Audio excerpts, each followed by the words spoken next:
Fruits, c'est toute la vie de Sicoli. Du côté de nos vergers, auprès de nos associés coopérateurs qui chaque jour cultivent des fruits de haute qualité dans les monts du Lyonnais, ou du côté produits surgelés pour nos clients pâtissiers, glaciers, restaurateurs, barmen et bien d'autres encore aux quatre coins du globe, nous nous engageons pour la qualité et le respect du fruit, de la terre et de l'humain.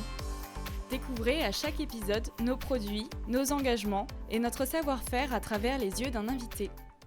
Les restrictions sanitaires s'allègent peu à peu en France, en Europe et partout dans le monde, avec bien sûr un retour des bars et des restaurants, mais aussi de l'événementiel, que ce soit dans la sphère privée pour des mariages, des baptêmes ou des anniversaires, et bien sûr dans la sphère professionnelle avec le retour des salons, des séminaires et pour les marques des lancements de produits et autres happenings. À cette occasion, nous allons consacrer ce 4e épisode à la pâtisserie événementielle, au buffet de pâtisserie, avec comme invité Jean-Sébastien Clapier, chef pâtissier exécutif au Trunk Hotel à Tokyo. Bonjour. Bonjour, ohayo gozaimasu. Donc je vais commencer avec la question un petit peu traditionnelle du début de podcast, qui est tout simplement, peux-tu nous présenter rapidement ton parcours et comment tu as découvert nos produits et ta relation avec la marque Sicoli?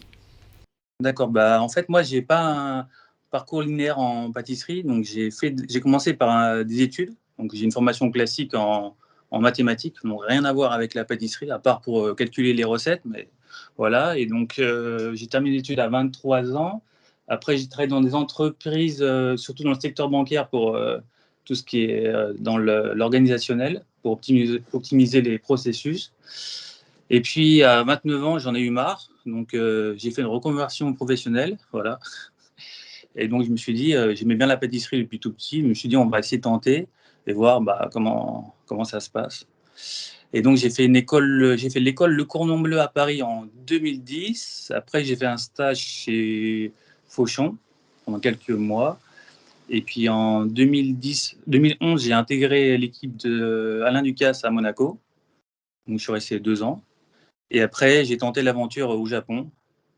Voilà, et donc j'ai atterri au mois de mars 2013 chez Pierre Gagnère.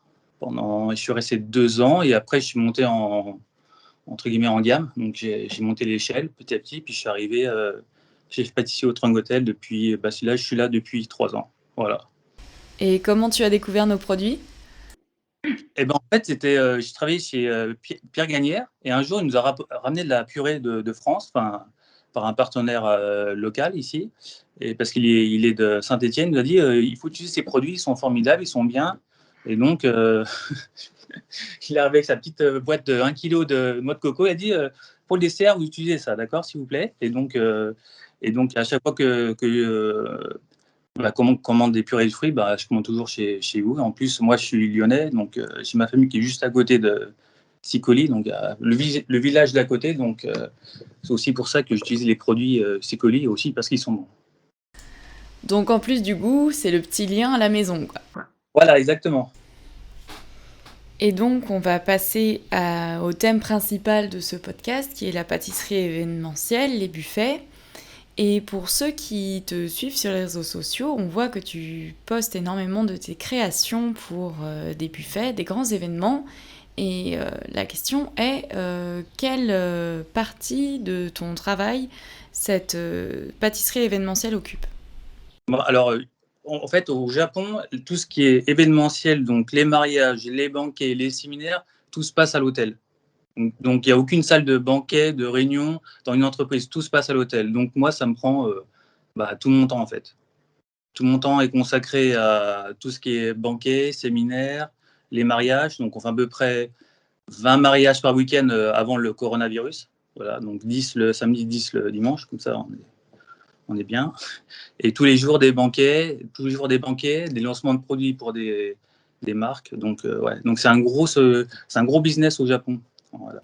Et est-ce que ça concerne uniquement les entreprises ou aussi les particuliers? En fait, tous les banquets, c'est que pour les lancements pour les entreprises. Il n'y a aucun buffet pour particuliers. Donc, c'est privé, en fait. C'est que des salons privés, en fait. D'accord. Et donc, pour concevoir un bon buffet de pâtisserie, quelles sont les grandes lignes à prendre en compte? Qu'est-ce qui est le plus important quand on veut concevoir son buffet de pâtisserie, notamment pour une marque, par exemple? Bah alors, en fait, en fait, quand je crée un buffet, il y a 2 choses importantes à faire. C'est d'abord au niveau visuel. Il faut vraiment que ça envoie, quoi, que ça claque. Et après, il y a le deuxième aspect, c'est l'aspect gustatif. Il faut qu'il y ait du goût, il faut qu'il y ait de l'émotion, il faut qu'on retrouve un peu l'idée de la marque qu'on va promouvoir. Donc ça, c'est très important. Et après, une troisième partie aussi qui est importante, c'est tout ce qui est mise en place derrière, parce qu'il ne faut pas qu'on prenne trop de temps à faire les décorations, la mise en place. Donc c'est très important aussi d'avoir un bon équilibre entre la décoration, le goût, le design et le temps qu'on prend pour faire les pâtisseries en fait. D'accord. Et quand tu parles de design, est-ce que tu aurais un exemple à nous donner, par exemple en termes de couleur, d'agencement? Qu'est-ce qu'on peut te demander, par exemple, dans ce domaine-là? Ben, nous, en fait, quand on travaille surtout sur des couleurs, donc si des fois on fait des buffets monochromes, donc tout ce qui est blanc, rouge, on fait vert, jaune et noir, suivant les buffets. Donc il faut qu'on respecte les couleurs. Donc il faut trouver les produits, les goûts, qui s'associent bien tout en gardant le code couleur qu'on- qui est prévu par la marque en fait. Et outre l'aspect esthétique, est-ce que les marques ont des demandes précises, des spécifications en termes de produits, d'ingrédients, etc. ou c'est complètement à ton initiative? Ah, c'est les recours, ouais. C'est surtout l'aspect design qui est important parce que visuellement, c'est ce qui se voit au début. Mais après, sur tout ce qui est gustatif, c'est moi qui décide, quoi. Et dans la conception d'un buffet de pâtisserie, quels sont les produits qui s'y prêtent le mieux? Si par exemple il faut privilégier plutôt les verrines, les tartelettes, les gâteaux de voyage, éviter les entremets, quels sont toi tes conseils sur ce point? J'essaie d'avoir tous les éventails de la pâtisserie française, comme ça, il y a pas de jaloux. Donc, on fait des verrines, des tartes, on a de la pâte à choux, on a des salades de fruits, on a à peu près 10 items, 10 sortes dans les buffets de dessert. Donc, ouais, on a à peu près tout ce qui se passe, tout ce qu'on peut avoir en pâtisserie française, comme ça. Donc, verrine, tarte, entremets aussi, beaucoup d'entremets. Voilà. Est-ce qu'il y en a qui sont plus délicats à mettre en place que d'autres? Euh, non. Bah, en fait, tout ce qui est mousse, parce que en fait, quand on fait un buffet, on peut rester 2 heures. Il faut que les mousses restent à peu près 1 heure à 2 heures en place. Parce que suivant, des fois, on fait des lancements de marque, mais c'est privé, donc on ne peut pas rentrer dedans. Donc une fois qu'on met en place, il faut que ça tienne à peu près 1 à 2 heures. Donc il faut faire attention au taux de gélatine, il faut faire attention au montage, que tout se casse pas au bout d'une demi-heure. Donc il faut faire attention à ça, quoi. Et du coup, dans les créations de buffets, est-ce que le fruit occupe une place importante dans les créations ou est-ce que les gens sont demandeurs de recettes à base de fruits? Est-ce que vraiment il y a un engouement pour ça? Non, ils sont très, très fruits. Fruits rouges, et notamment fruits rouges, tout ce qui est fraises, framboises, tout ce qui est fruits rouges. C'est vraiment le principal. Et en été, c'est beaucoup fruits exotiques. En France, c'est plutôt l'hiver, mais au Japon, les fruits exotiques, c'est beaucoup l'été. Donc là, on a attaqué la mangue, on attaque l'ananas, la noix de coco, tout ce qui est produits exotiques, quoi. Mais des produits, il faut des choses légères, pas de choses de lourd, donc pas de croustillant praliné, pas trop de caramel, pas trop de mousse chocolat assez, assez, euh, assez lourd, dans des choses assez délicates et fines, quoi, dans la finesse, quoi. Et donc, tu as déjà commencé un peu à répondre à ma question, mais quels seraient tes jus ou purées de fruits Sicoli, bien sûr, phares pour la préparation d'un buffet? Bah, nous, j'utilise beaucoup la framboise. Donc, en fait, j'essaie d'associer un produit français avec un produit japonais. Donc, on fait des tartes framboise yuzu, donc ça marche très très bien. On fait des verrines rhubarbe, donc la rhubarbe en morceaux de chez Sicoli avec le shiso, donc qui est une plante japonaise. Et donc on essaie d'associer beaucoup de produits français et japonais, un peu les techniques. Voilà. Donc on fait aussi des verrines mangue, pardon, verrine mangue avec la purée passion. Donc on fait beaucoup de choses exotiques et des tartes, tous les tartes aux fruits rouges, quoi, notamment. Quand tu dis fruits rouges, c'est tous les fruits rouges indifféremment ou il y en a qui ressortent un petit peu plus du lot encore? Bah, c'est beaucoup fraises et framboises, c'est vraiment les deux principales. Précédemment, tu nous parlais également de l'aspect mise en place et praticité pour l'organisation d'un buffet, comme quoi c'était assez important.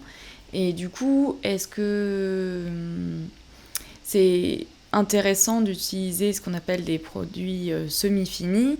Est-ce que dans la gamme Sicoli, il y en a que tu peux utiliser et qui, entre guillemets, te facilitent la tâche, toi, dans ton organisation pour tout ce qui est événementiel?